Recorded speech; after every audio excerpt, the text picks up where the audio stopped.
कार्तिक महात्म्य दूसरा अध्याय। प्रथम अध्याय में मैंने बताया था कि भगवान श्री कृष्ण से सत्यभामा जी ने पूछा कि मेरे ऐसे कौन से पुण्य कर्म थे कि आप मुझे पति स्वरूप प्राप्त हुए, और ऐसा क्या करना चाहिए कि हर जन्म में मैं आपको ही पति रूप में प्राप्त करूं। भगवान सत्यभामा जी को उनके पूर्व जन्म की कथा सुना रहे हैं।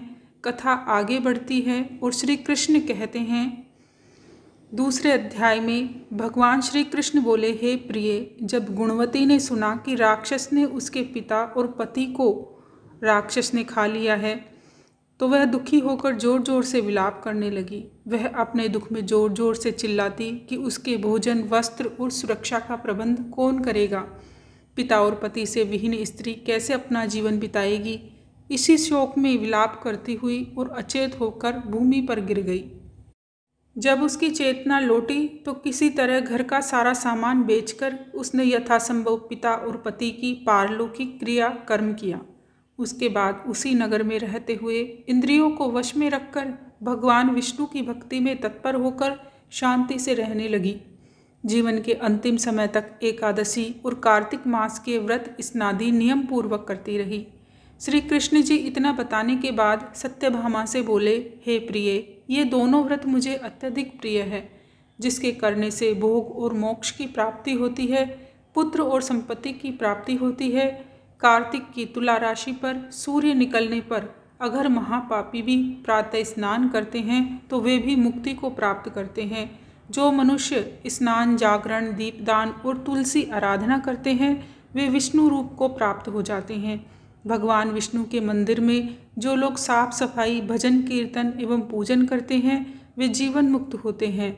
इस प्रकार गुणवती हर साल कार्तिक व्रत और भगवान विष्णु का नित्य पूजन करती रही। वृद्धा होने के बाद एक बार वह ज्वर से पीड़ित और दुर्बल थी, फिर भी गंगा स्नान को गई। जो ही वह पानी में उतरी, ठंड के कारण कांपने लगी। उसी समय गुणवती ने आकाश से आता हुआ एक विमान देखा। शंख, चक्र, गदा, पद्य आदि आयुधों से युक्त श्री विष्णु का रूप धारण किए हुए विष्णु के पार्षद आए और गुणवती को अपने साथ विमान में बैकुंठ लोक को लेकर चले गए। कार्तिक व्रत के प्रभाव के कारण गुणवती मेरे पास आ गई।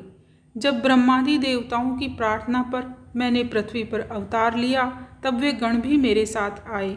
हे भामिनी, ये सब जो यादव हैं मेरे ही गण हैं जो मेरे साथ आए हैं।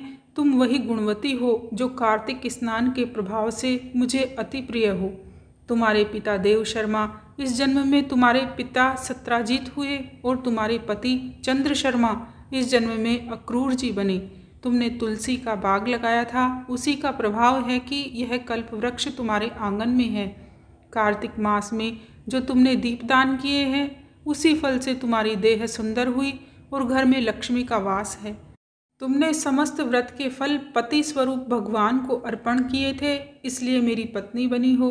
तुमने जन्म से लेकर मृत्यु तक कार्तिक पूजा का जो फल प्राप्त किया, उसके कारण मेरा सानिध्य मिला। इस व्रत को धारण करने वाले मुझे तुम्हारे जितने ही प्रिय हो जाते हैं। सत्यभामा पूर्व जन्म की कथा सुनकर बड़ी प्रसन्न हुई। द्वितीय अध्याय समाप्त। बोलिए राधा दामोदर भगवान की जय।